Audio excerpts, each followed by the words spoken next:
कौन सा नक पहनूं, मैं कौन सा मोती पहनूं, मैं कौन सा पुखराज पहनूं, मैं कौन सा नीलम पहनूं। वो ज्योतिष शास्त्र के अंतर्गत, रत्न शास्त्र के अंतर्गत जितने रत्न हम पहनते हैं ये केवल उस किरण के लिए ही तो पहनते हैं कि जो सूर्य की किरण मिले, उस किरण का प्रभाव हमारे शरीर पर पड़े। तो इन सबसे अच्छा है कि सुबह शंकर भगवान का नाम लो, तांबा का लोटा में जल भरो, 8 इंच ऊपर सिर से हाथ होना चाहिए, और सूर्य नारायण भगवान का दर्शन साधारण नहीं, जो जल तुम चढ़ा रहे हो वो जल की जो धार आ रही है उसमें सूर्य का दर्शन होना चाहिए, तो कैंसर की बीमारी कभी नहीं हो सकती।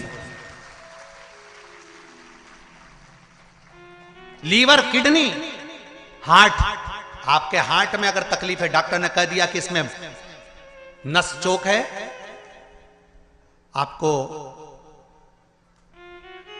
कहीं ना कहीं छल्ला डलेगा, आपको कह दिया इसमें कुछ ना कुछ प्रॉब्लम आ रही है, आप सूर्य को अर्घ देना चालू कर दो, सूर्य को जल चढ़ाना चालू कर दीजिए। आप सूर्य को जल चढ़ाओ, वो जल की जो तरंग आ रही है, वो जल जो निकल कर जा रहा है, उसकी जो किरण आपके हृदय पर, आपकी छाती पर पड़ रही है, नाड़ियों में पड़ रही है, नसों में पड़ रही है, उसका बल देखो तो सही।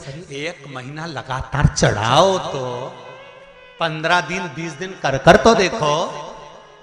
क्यों राम जी महाराज जल चढ़ाते थे, क्यों भगवान कृष्ण जल चढ़ाते थे सूर्य को, क्यों दशरथ जी महाराज जल चढ़ाते थे, क्यों कश्यप ऋषि जल चढ़ाते थे सूर्य को, सारे 33 कोटि देवता, सारे ऋषिवर, साधु संत सन्यासी तपस्वी साधक उपासक सब भगवान सूर्य को अर्घ दिया करते थे। क्यों देते थे,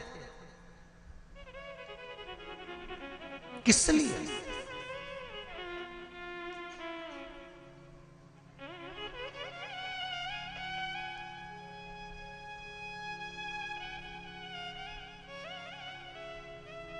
सूर्य नारायण भगवान को जल चढ़ाते समय आपके पंजों की एड़ी ऊंची नहीं होना चाहिए, ध्यान दीजिएगा महाराज। आपका पंजा पांव का पूरा की पूरा जमा होना चाहिए भूमि पर। हाथ कितने इंच ऊपर, 8 इंच ऊपर होना चाहिए। जल जो गिरे, सूर्य की किरण, सूर्य का दर्शन उस जल की रोशनी में करना चाहिए। क्या होगा उससे?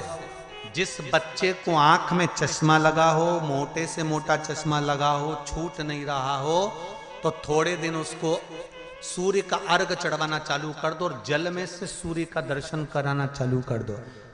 सूर्य का दर्शन जल में से 2 महीना 2.5 महीना बहुत है, आंख की रोशनी बढ़ जाएगी, चश्मा हट जाएगा। आप कर देखिए। अब एक प्रश्न और खड़ा होता है,